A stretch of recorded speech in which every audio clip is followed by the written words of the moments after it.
6:15 this morning on the Morning Drive. Nice to have you with us this morning on Lubbock Sports Station, Double T 97.3 and Double T 97.3.com. Take your thoughts, comments on the Yates Flooring Center chat line. Go to the Double T 97.3 mobile app. It's presented by Happy State Bank. Benchmark Hotline is open as well. Our friend Double T Stat Guy gives us the official word on the team rushes. You had it right, Jamie. Team rushes are kneel downs at end of game and bad snaps. So, good job. 2 for 2, man. Yeah, 2 for 2. You can go home now. Really? Really? No, wait, we get two things right, we can go home? That's right, yeah. Well, you and I will be here all day, okay? I might take me all day to get two things right, but if that's the goal, Yeah. we're going to change how we do some things around here. He also says a spiked ball to stop the clock is a team pass attempt, and a blocked punt is a team punt. Wow. There you go. It's nice to have. He makes us smarter. A blocked punt is a team punt. Yeah. Okay. Okay. All right. All right. Some things here from the Yates Flooring Center chat line. It's not just the interceptions. Smith is missing wide open throws, and still we stick with him, claiming let him work through it. We shouldn't be surprised, though. This is what he does after a good game every time. Sounded like a little every time deal there. It's definitely been ups and downs. Ups and downs. I mean, Even, last game against Texas, he played really, really well. And there was some missed throws, no question. Mm-hmm. I think there also was some. I think he's a little bit gun shy right now because of the pass protection not being great. That looks like he's got a little bit of. I don't want to say anxiety because of it, but he looks like he's nervous back there. And he's kind of been running for his life a little bit too. How about this? First quarter, K-State has 177 yards in offense, Texas Tech 17, and then you turn it all around in the second quarter and go completely the other way. I mean, it was just kind of crazy, kind of how that all went. And then, so you go in the second and third quarter, K-State has 130 yards of offense, Texas Tech 317. But I have a big red asterisk and a don't capitalize on my notes at the 14:50 mark of the fourth quarter on the missed field goal by Trey Wolf. And Jamie, there were a couple of times where you got big catches, and you had basically set up what appeared to be touchdown opportunities and drive stalls. Mm-hmm. And drive stalls. So it just clearly was not your day, and then K-State got ahead of things and just could never look back on the day. You had basically two fails on fourth down, have the 4 turnovers and the missed field goal, and it's not a whole lot you can do.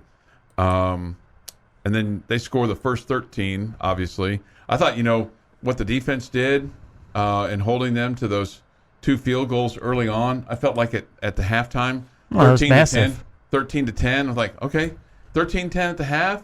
You feeling like, okay, didn't really play that great. Defense played really good. You got a shot at this thing if you can get your offense turned around in the third quarter, and you did. But then after it was 20-20, you get outscored 17-8 down the stretch. Mm-hmm. Yeah, just couldn't continue to move the ball, couldn't continue to get stops. It all just kind of stopped there after the missed field goal. Yeah. Somebody says this, and I don't. I'm just going to read what they're saying. We better hope Smith is our dude because the other two will not be here next year. I don't know about that. I mean, Tyler Shuck's technically got another year. I mean, if he can come in and who knows at this point what that will do for his NFL stock, if he's able to come back, and if he unseats Smith as the starter and has a good rest of the year, then maybe that's the case. But he could come back and play another year. Baron Morton, I don't know. I have no clue. Yeah, I don't. I've never met the young man, so I have no idea I don't what know. his plans are, what his thought is. So if you have a thought or a comment on the Yates Learning Center chat line, we'll take it, or the Benchmark hotline this morning at 806-771-0973. Coach Joey McGuire after the game saying that they got to find a way to start better on the road. I mean, you've played two tough road teams, so when playing at North Carolina State, playing at Kansas State, I don't know, is K-State in the top 5 of the conference right now? I guess. Would you put them in the top 5? Yeah, I think I would. Yeah. Yeah. I mean, I don't know. This conference is everybody's so close. I just don't think there's a huge separation for anybody. I mean, I think Oklahoma State's the best team. Mm-hmm. I mean, there's two teams that are 5-0 that I think have a big question marks that are obviously going to play this weekend, but I don't know that I put either one of those two teams and say, yeah, they're 2 and 3 in the conference. I don't believe that. I don't at all. But you're right. I mean, I guess the big shocker for me on Saturday was the TCU Oklahoma score. Man, that blew my mind. Man, Yeah. did not see that coming. Obviously, that says a lot about TCU, but it also says a lot about Oklahoma. Mm-hmm. Yeah, I don't know if Oklahoma just was licking their wounds from last week, or if that's a team that just is not very good. But that was really surprising. Yeah, no, and really surprising. As far as the other scores, I mean, Oklahoma State beats Baylor 36-25 in Waco. Yeah, good game. I think those two teams, to me, are probably the top two teams in the conference. Texas beats West Virginia. Not a surprise there, 38-20. Nope. And then I think this was a bit of a surprise, even though I picked them to win. And Iowa State can look at their own kicking woes. I think they missed 3 field goals in that game. They lost 14-11 to Kansas. I didn't think either team looked very good in the game. Yeah. I saw just a little bit of this game. Yeah. The first half, Kansas scores a couple of touchdowns, but then doesn't score in the second half. They're 5-0, but I mean, they played Tennessee Tech, they played Duke, they won at West Virginia. That's a good win, I think, just because it's a road win, and for them it's a good win. And then I don't know what to make of Iowa State. Yeah, as I said, neither team played really well in that game. Yeah. Yeah, it was ugly. It was a lot of mucking going on. Mm-hmm. Hanging in the muck. So yeah. One team was a little worse than the other. Would you rank the top 5 Oklahoma, Baylor? No. I mean Oklahoma State. Yeah. Oklahoma State, Baylor. And who would you put at 3? It's a coin flip? I don't know. TCU? Probably Kansas State, maybe. Wouldn't you have to put TCU in the top 3? I wouldn't have to. You don't have to. You can do whatever you want. That's right. Okay. Yeah, at TCU probably right in that mix 3, there. 4? Yeah. Or K-State? Yeah. Flip those two? Yeah. No, I'd put K-State ahead of TCU. You would? Okay. Mm-hmm. All right. Yeah. It might be because I hate TCU and with every ounce of my being. See. I'd probably put them there. Yeah. I probably would be in the same I mean, it's just boat, other than I put TCU ahead of K-State because of my hate for K-State. So I just think there's just not a lot of separation between any of the teams. Which is good. But when you're losing like you lost on Saturday, you're like, oh, man, kind of felt like that game was there for you. If you had a chance, absolutely. Yeah. You had a chance. And, I mean, if one thing I take away from the game or partway through the game, I thought to myself, man, I love the way this, I mean, as bad as they looked early on, I just love the way this team battles, and they didn't give in. They keep fighting. They came back. And I'm like, man, you could giving yourself a chance here. But then just, man, I don't know. Both sides were really frustrating. Yeah. Both sides were really frustrating. And then I guess, we've talked about this many times before. I'm a firm believer in momentum. I think momentum is bigger in college sports than it is with professional athletes. And I was a little bit disappointed to see how the momentum of missing the field goal and your chance to take the lead, kind of it all just went downhill after that. Mm-hmm. All just went downhill, but they had all the answers. Colin Klein over there felt like he called the right play for each and every opportunity where they hit on a big play, and boy, they had it blocked well at the line of scrimmage, and it was huge holes for those guys to get through, and offensively it just looked like they were ready for everything you had. That's the thing that's so frustrating is everybody in the world knew that Adrian Martinez and Deuce Vaughn were their two guys that you had to stop, and you couldn't stop them. Mm-hmm. I mean, that's the thing. Maybe that's the most frustrating of all. 6:25 this morning here on the Morning Drive.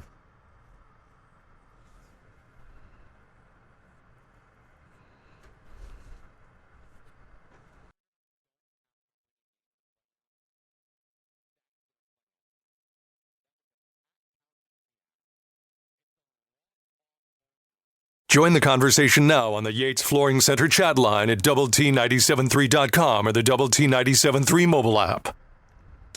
Coming up at 7, we'll continue our Red Raider football discussion. Tech losing to Kansas State on Saturday morning/afternoon. They'll take on Oklahoma State on Saturday. 6:45 this day in sports history. Passing on Chuck's rules for life. It's the Morning Drive on Double T 97.3 and Double T 97.3.com.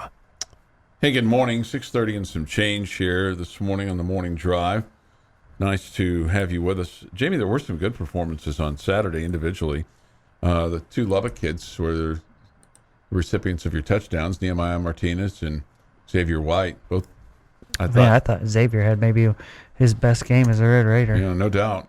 He was targeted 10 times, caught 9 balls, 120 yards.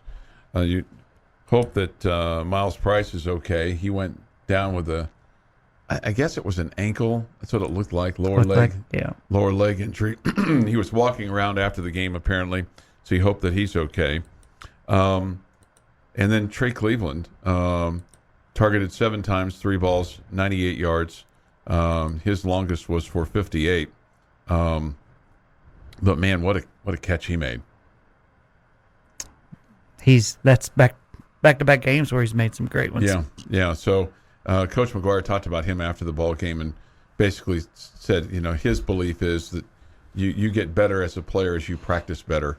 And he certainly cited the way that Trey Cleveland has been practicing here over the last few weeks and has been building up to this. It was interesting. Both Cleveland and J.J. Sparkman started instead of Loic Fungi and Duran Bradley. Bradley did play some, so I don't know if he's still dinged up a little bit, and so did Fungi, but it was just interesting that those two got the starts on Saturday. Yeah, maybe mix things up a little bit, see if you can find a spark there. Yep, and then defensively, Krishawn Merriweather, man, he continues to play extremely well. He had a total of 7 tackles, 6 solo, had an assist, and then Tyree Wilson. Yeah, and also recovered the onside kick. Yep, he sure did. 4 solos for Tyree, couple assists, 6 total, and had 2 for loss and had 2 sacks. So that's where the 2 tackles for losses come in to play. So, there's good individual performances. Obviously, you need to put that together for for the full 60 minutes, but that just wasn't the case. We had a comment on the Yates Flooring Center chat line about the interception at the end of the game where the referee whistled. You could clearly hear it. Yeah, there's definitely a whistle coming from somewhere. I mean, look, you would have had to score and then get another onside kick and then score again. But, I mean, fact of the matter is, whistle blew during that play at some point in time. Yeah, I wonder what the explanation was. To Coach McGuire, clearly he was frustrated, as I was as well. I don't know if they said, a whistle blew, it was an inadvertent whistle, but we didn't blow the play dead because it was in the middle of the play. I don't know. Didn't affect the play. I don't know. He was asked about it after the game, and he basically said, I'm not going to get fined for this, but clearly the whistle blew. Basically is what he said. Just where did the whistle come from? Was it from somebody in the stands or was it from an official? Yeah. Well, sure sounded like an official's whistle. Yeah. Okay. I mean, it sounded like it. I can't. It did. No, I don't disagree, but I don't know that. I can't sit here and tell you that If it wasn't some somebody idiot in from the crowd had a fan, I don't know it's going to, or had a whistle, I don't know if it's going to sound any different. Yeah. Somebody says, honestly, I don't want to hear from them at all. That know they blew it. They know they blew it. They won't do anything about it for the game, and it will just make me mad. Oh, that was from Jeff McGuire. How do you just accidentally blow a whistle in the middle of the play? Maybe cough or something. I have no idea. I've never been an official, so I don't know. That's really interesting. How does that happen? How does that accidentally happen? I'm surprised they don't have an app for their whistle where they, punch a button and the whistle blows as opposed to having to use their actual mouth. Oh, really? That would seem like a dumb idea. Well, I know, but I mean, there's an app for everything anymore, Jamie. So I just figured that we need a NIL fund only for offensive linemen where we can all throw in a little money. Yeah, I mean, seems like we've thrown a lot at them already. Yeah, but I would say that was something that was going to be a problem. You knew going into the season, and that it's turned out to be the case. Somebody says inadvertent whistle kills the play. Yeah, the play should. I think that was Coach McGuire's point is that the play should have been called dead at that point. So, but it was not. Play's already partway through. It's well in the middle of it, whatever, and then I don't know. I mean, I don't think it affected anything, right? I mean, it didn't the tech receiver didn't stop moving to the ball, or right? No, it just would have. It would have been to your benefit because it would have. Yes, you would have caught in a break. Yeah. Because you had messed up and turned the ball over. But let's be honest. If we were on defense and that whistle had blown, and that had stopped a key drive, we'd have said, "Hey, that whistle didn't really mean anything. That whistle didn't affect play at all." And that's the point I just made. No, I agree with you. Didn't change the play. So my point is that's why I wasn't up in arms over it. I kind of thought that they would blow it dead and they would come back to being Tech's ball and the play didn't happen, but it didn't. That's not what happened. I got to tell you, I did think about you. Not that I think about you often during the weekend or during games, but I did think about you right before half when they called for a fair catch. The Red Raiders did. This is drive number 6. This is right after K-State has been sacked and is forced to punt. This is, at this point in time, Tech's down 13-7. So fair catch, and then there's a 10-yard penalty called for holding on the fair catch. The old hidden yards, Jamie, moves the ball back from the 40 to the 30. It didn't affect you because you were able to get a big catch by Trey Cleveland for 20 yards, and then there was a late hit on a run by Donovan. That was the biggest play of that drive. No question. Yeah. No question. Man, what a silly penalty. And then they went to Miles Price to the 33, and then there was a 51-yard field goal to make it 13-10. But I did think about you. I'm like, oh, there's those hidden yards Jamie's been talking about right there, right there in front of you. It's a situation where you definitely don't want one. No. Like I said, the other thing that just bothered me was every time you got a big pass play, you weren't able to capitalize on it. Particularly, when you tied up the game at 13, it had a big pass to Trey Cleveland. Then Miles Price hurts his left knee, and then there's a big catch by J.J. Sparkman. But then 2 incomplete balls in the end zone, and that didn't really look like you even had a chance to catch those balls. And then you kicked the field goal with 7:14 to go in the third to make it 13-13. Just really, those were kind of curious plays right there. And then right after that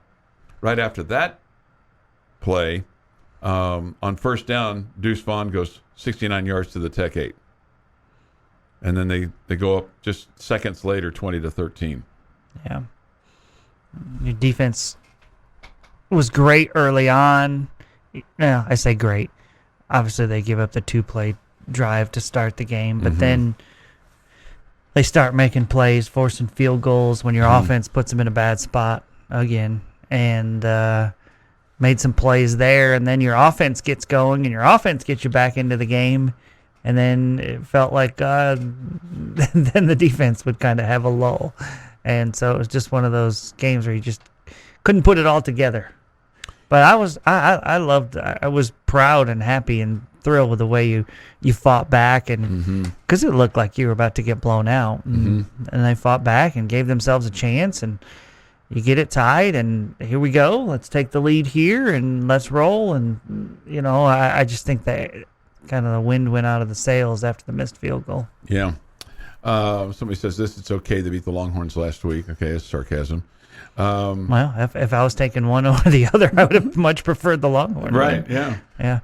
Now, in my season prediction before the season started, I had those 2 wins flip-flopped. Yeah.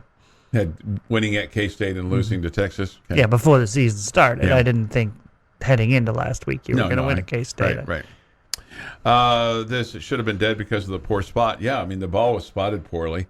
Should have been closer to the 26 as opposed to the 29. They weren't even close. Yeah. The frustrating part about that is, Donovan makes a good throw. That's a touchdown. I know you caught the long ball, but you want to talk about missed opportunities? Make a better throw. Lead your receiver. It should have been a touchdown.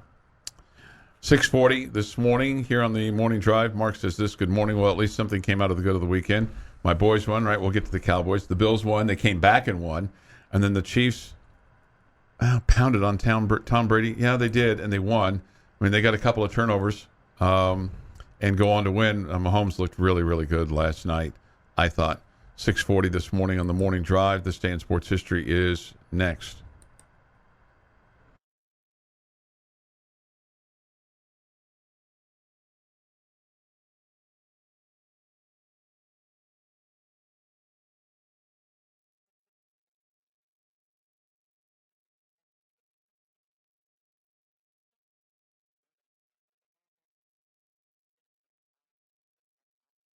Dew and sports. More coffee and dew than sports, but it's there for sure. The Morning Drive on Double T 97.3.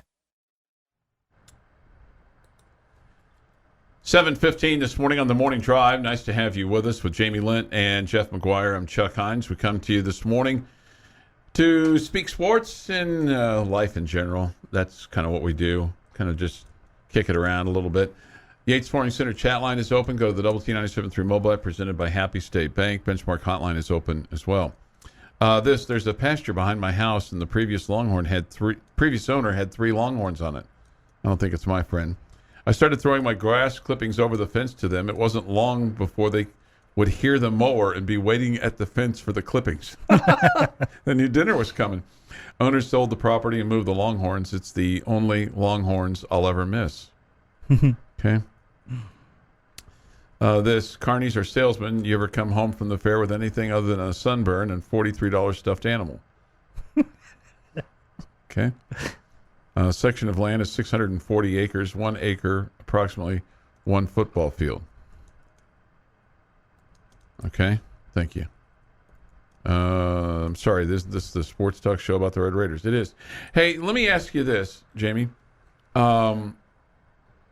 If you had and you don't because you're going to be on the air today. But what's a question that you would have for Coach McGuire today?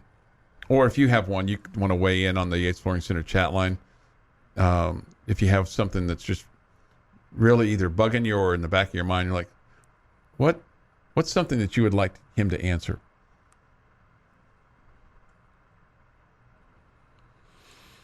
I have something. Do you want me to go first and then what you think about it? Sure.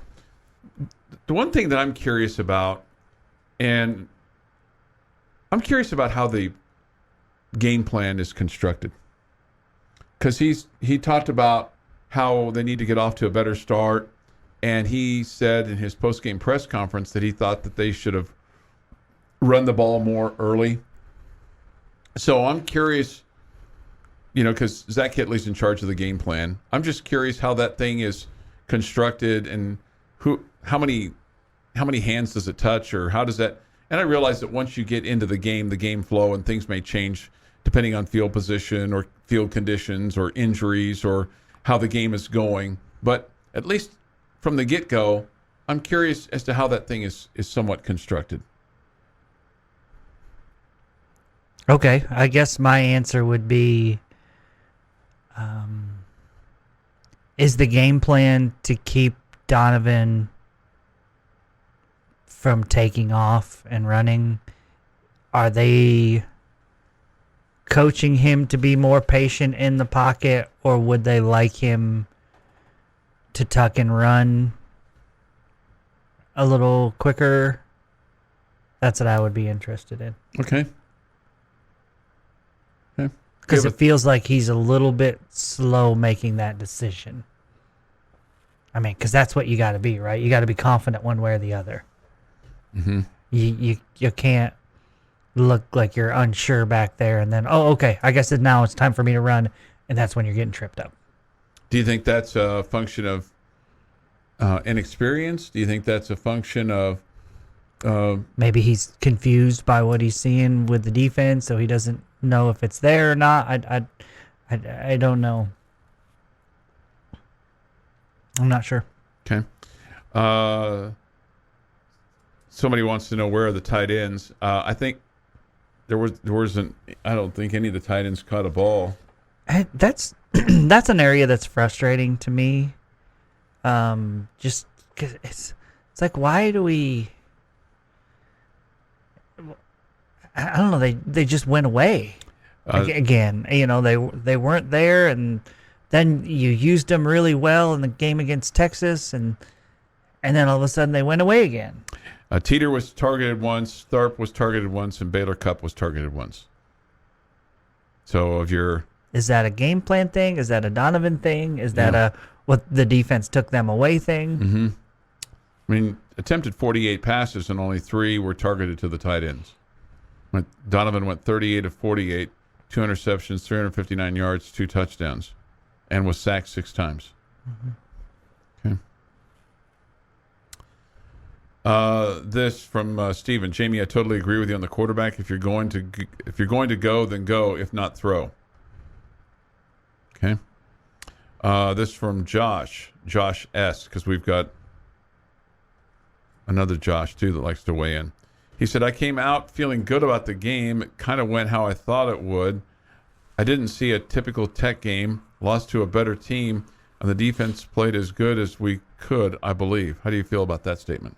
I think the defense could have played better. Okay. I mean, you give up that 330-something yards rushing to 2 guys. Yeah, right. Yeah, no, I think you could have played better. 341 to 2 guys. Yeah.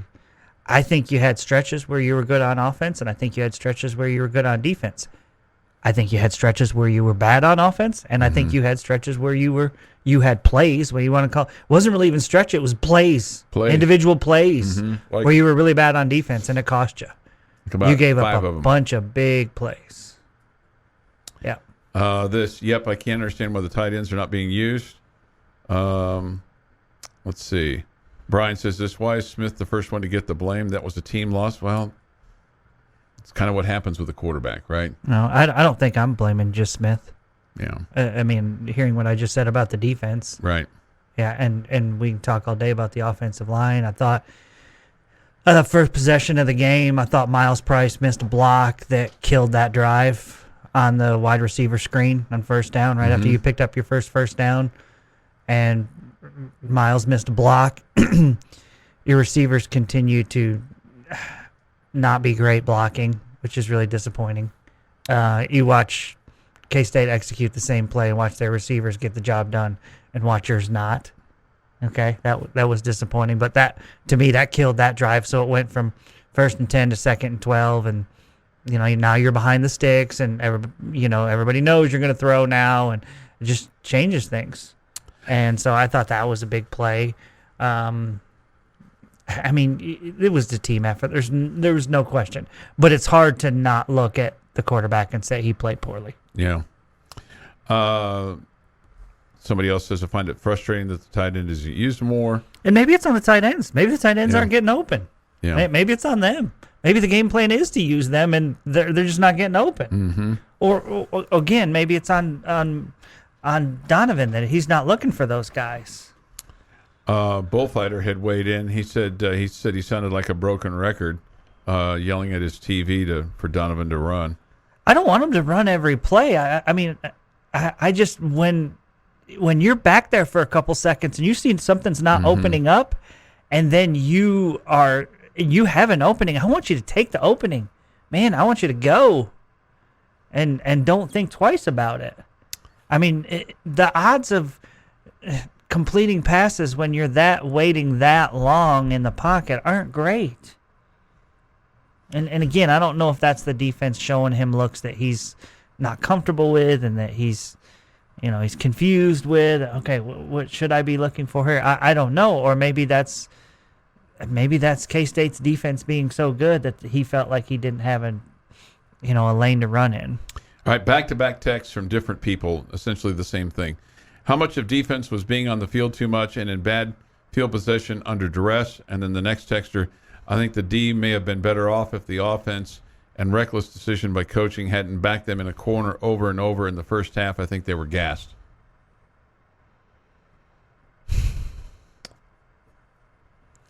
That's not to say that I don't think they get tired from being out there, but I don't think that's what it was. Yeah, I would agree with you on that. I do think the offense put them in bad spots, and some.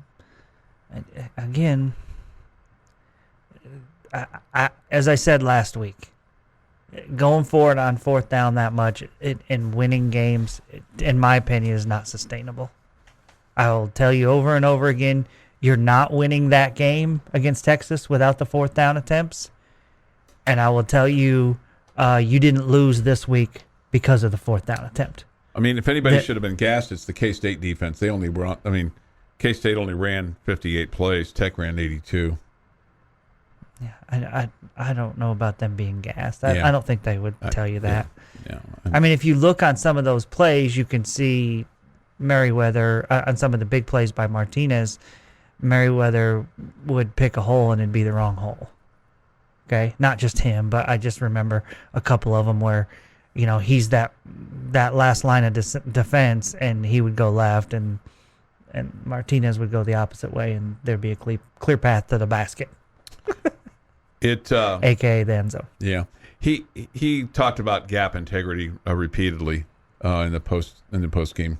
Yeah, and we clearly didn't have it. 7:25. Jamie's question of the day is next. Your continuous texts are appreciated on the Yates Flooring Center chat line.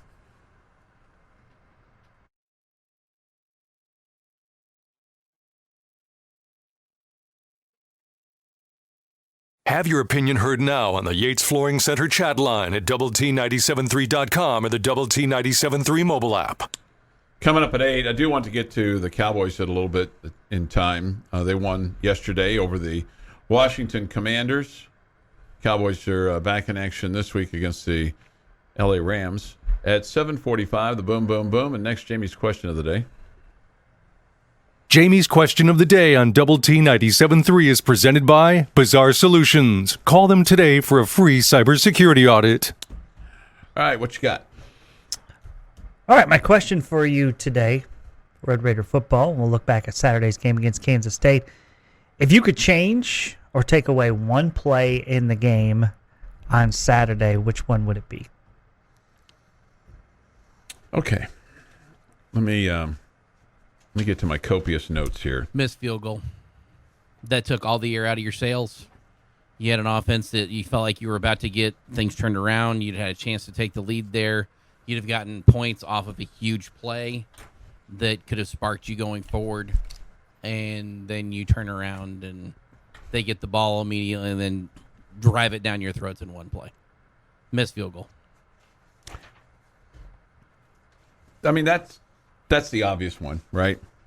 I wanted to look back just for a second to see if there was. Okay, so on third down, let's see. Let me get back to I want to get to that series because I don't disagree with Jeff. That seemed to be the play of the game where it's kind of turned around the other way. But I would also tell you those times where like you got a field goal and then right away gave up 69 yards. You did that twice. You did that twice. Okay, so you have the big play to Trey Cleveland that sets up that drive. Well, all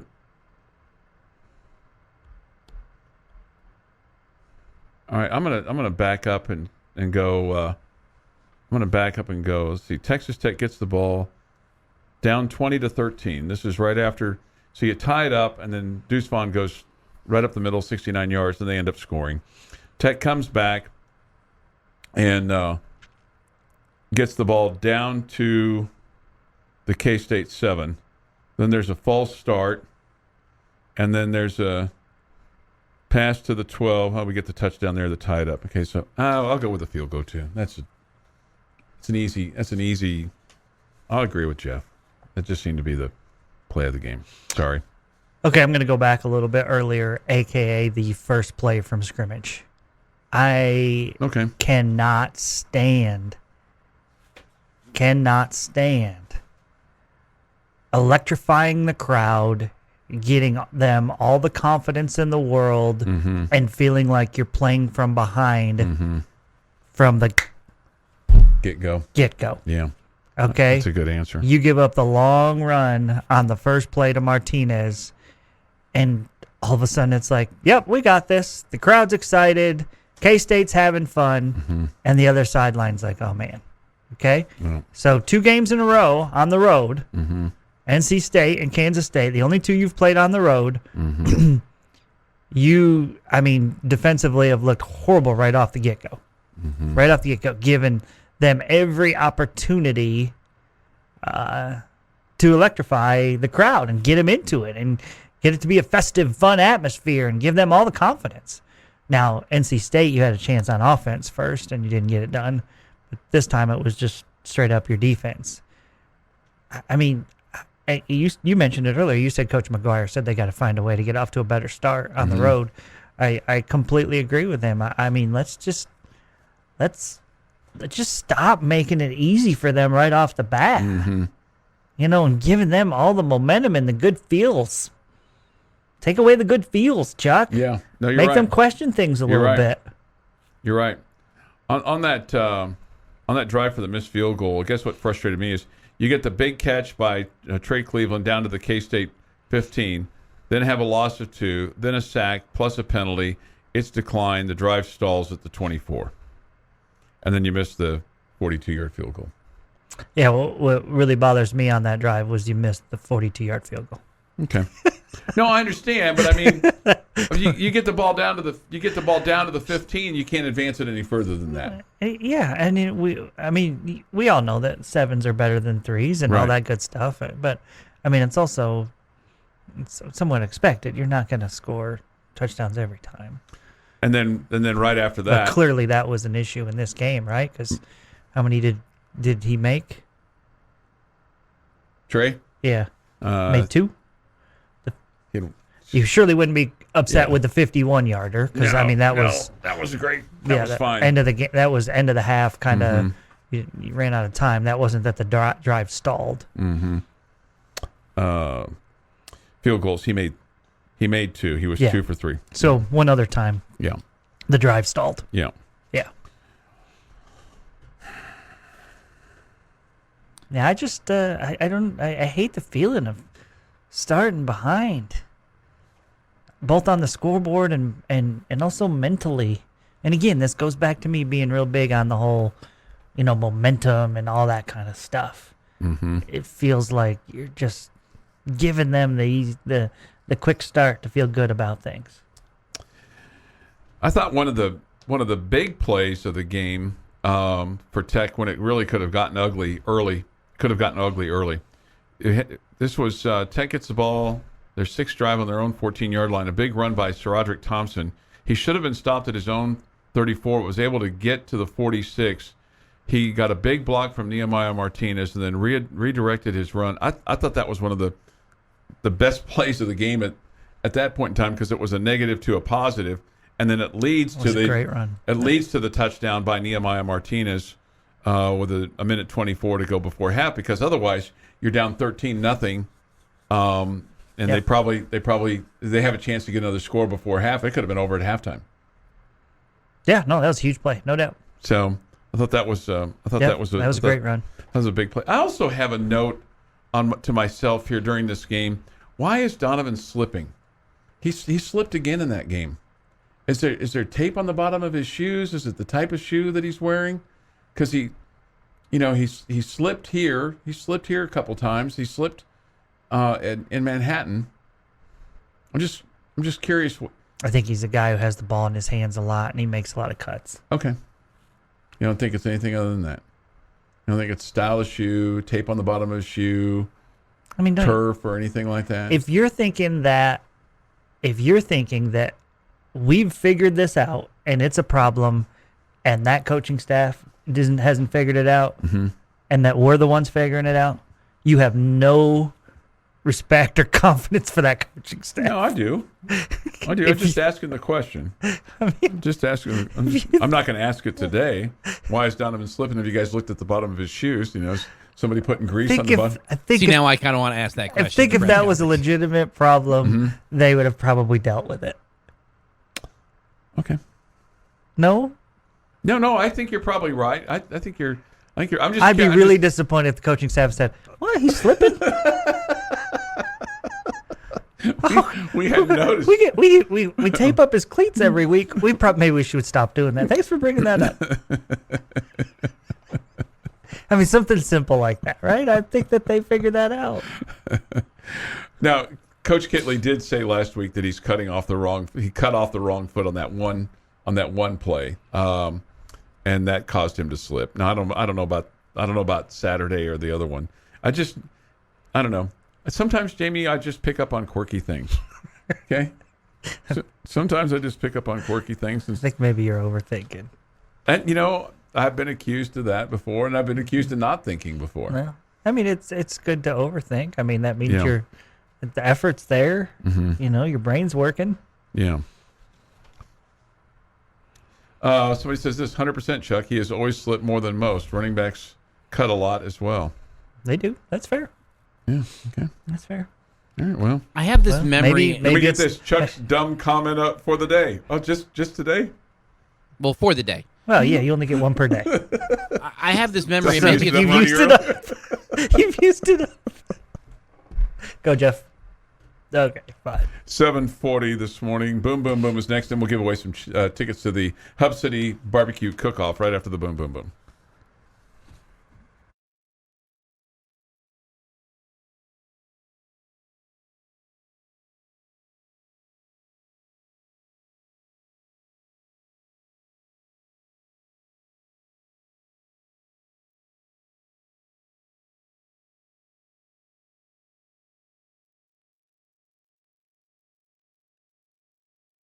This is the Morning Drive on Double T 97.3 and Fox 34 News Now.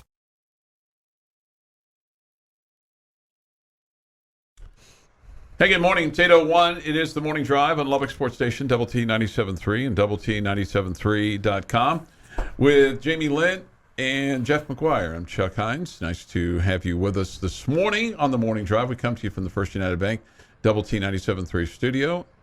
The Benchmark hotline is open, 806-771-0973. Coach McGuire wants his team to start better on the road. Do you think you as our boss, plus our big boss on highest, think he would like us to start our show better, get off to a better start, like on a Monday? Like we came out of the gate, I thought, pretty good because we talked a lot of sports and broke down the ball game. Do we have good enough energy, and we get out of the gate pretty good this morning? I think we start fine, especially on Mondays where there's so much to talk about. I think we kind of limp to the finish line. Fade. We don't. Sometimes we just limp to the bitter end, as Chuck would say. Okay. Coach McGuire talks about winning the middle eight. I do feel like we win the second hour. Okay. We do? Yeah. Okay. But I do feel like this team could probably finish a little stronger too.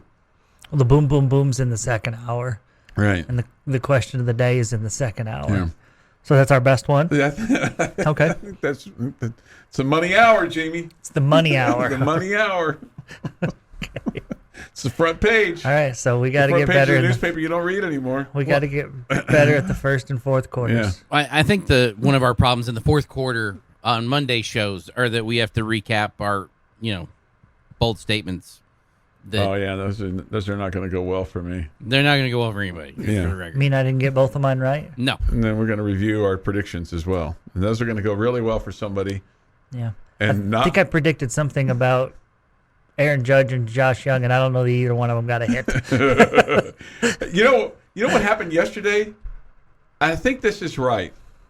I think it was a 1-5-3 double play in the Angels game, Angels and Rangers yesterday. I was listening to the So I'm game. assuming there was a shift going on with the third baseman playing at second, I don't or at shortstop. Or the pitcher kicked it.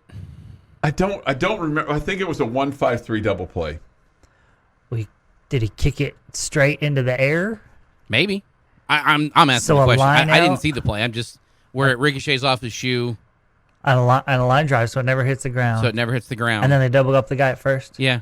I think it's more likely that they shifted and the third baseman was playing shortstop, and they threw to second, back to the pitcher to second to first.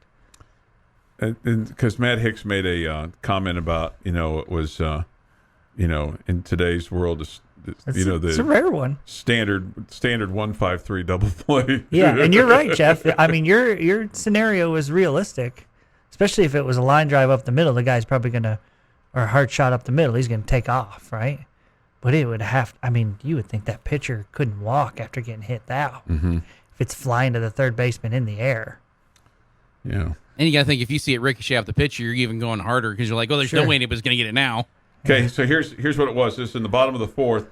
The player grounded into a double play. Pitcher to third, third to first. Yeah, but we don't know where third baseman was.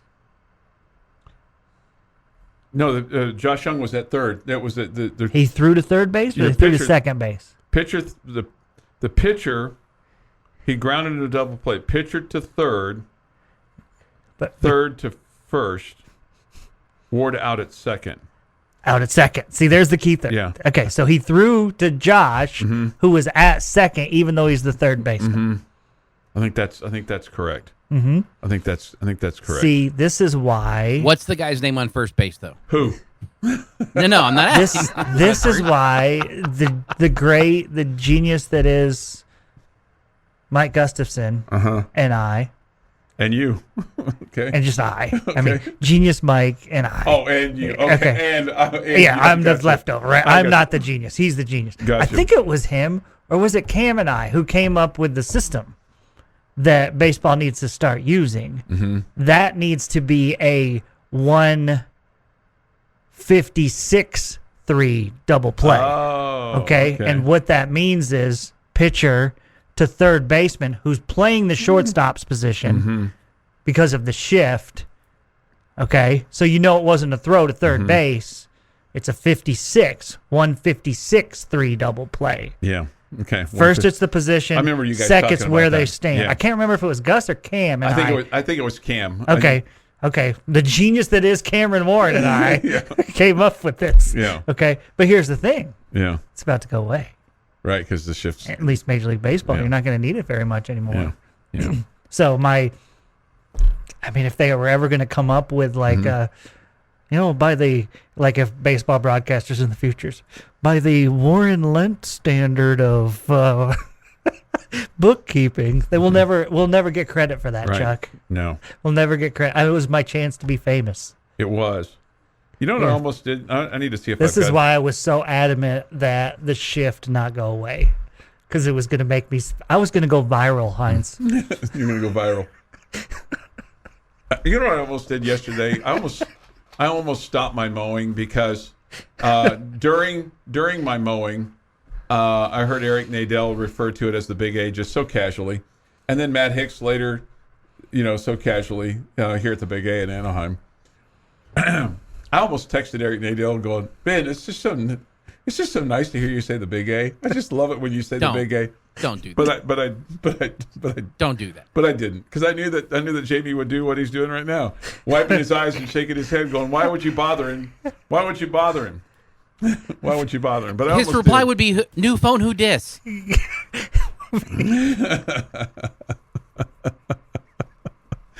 I did, but I would have said Chuck and Lubbock,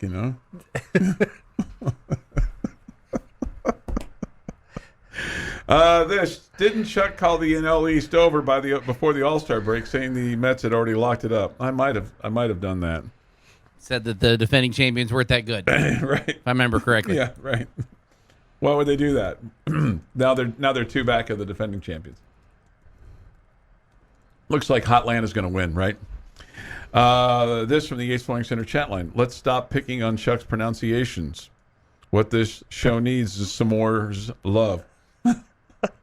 Thought that was really good. That's pretty funny. That's pretty funny. Pronunciations. Yeah. Did you even realize that he was spelling that wrong for you on purpose? I thought it was more the s'mores. Okay. But the pronunciations? Pronunciations. How about the pronunciations? Pronunciations. Oh, yeah, pronunciations. Right. You got to pronunciation. See, I feel like it's a competition. He can't make it up. I can't make that up. He can't. Cannot make that up. That was funny. And I'm not even trying. Mm-hmm. Jamie, why would you let those two Jayhawks end our week of radio with those two paired on Tech Talk? We were the last two left. I told the guys before the season started, if your team got to 4-0, you could host a show together. We could host. Okay, I was just following Right. through on the bet. Yeah, right. Oh goodness.